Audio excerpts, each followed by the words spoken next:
La parole est à Monsieur Irvin Bourgin-Lamy.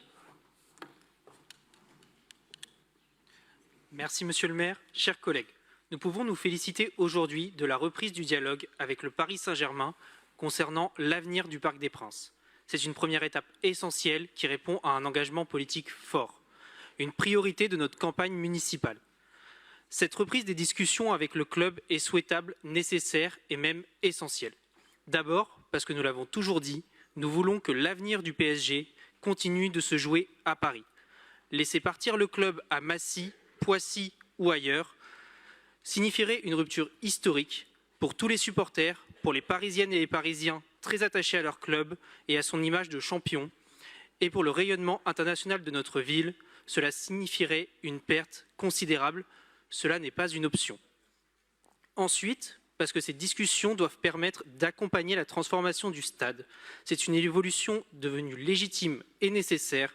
L'objectif est de permettre au PSG de demeurer dans son enceinte historique qu'il occupe depuis 1974, tout en restant compétitif face à la concurrence européenne.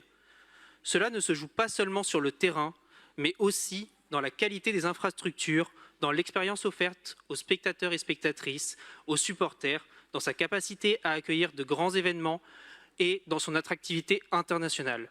Or, avec ses 48 000 places, le Parc des Princes est aujourd'hui objectivement sous-dimensionné au regard du statut du PSG.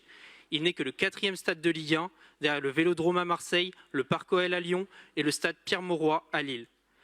Et si l'on regarde du côté des grands clubs européens, leur équipe joue et évolue dans des enceintes bien plus vastes et la plupart en sont propriétaires. C'est le cas du FC Barcelone, du Real Madrid, d'Arsenal ou de Manchester. Il s'agit donc aujourd'hui de trouver ensemble une solution pour moderniser le Parc des Princes. Une transformation qui profitera aux supporters qui sont nombreux et nombreux à ne pas pouvoir assister au match faute de place, mais qui verront également leur expérience au stade s'améliorer. Il y a une dimension économique que nous assumons. Plus de recettes de billetterie, cela signifie des capacités d'investissement plus importantes alors que le montant des droits télé pour les clubs de football français diminue et que l'autre principale source de ces clubs serait les transferts.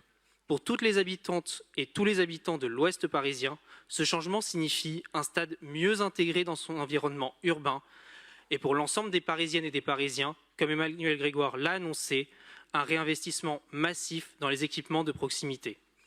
Avec cette reprise du dialogue, nous affirmons notre souhait de préserver le lien historique, symbolique et affectif de Paris avec l'un de ses clubs. Nous devons à présent avancer avec pragmatisme et responsabilité pour trouver avec le PSG une solution pour permettre au club de continuer de grandir à Paris, dans son stade historique, dans sa ville, aux côtés des Parisiennes et des Parisiens. Le parc, c'est le PSG c'est le parc. Je vous remercie.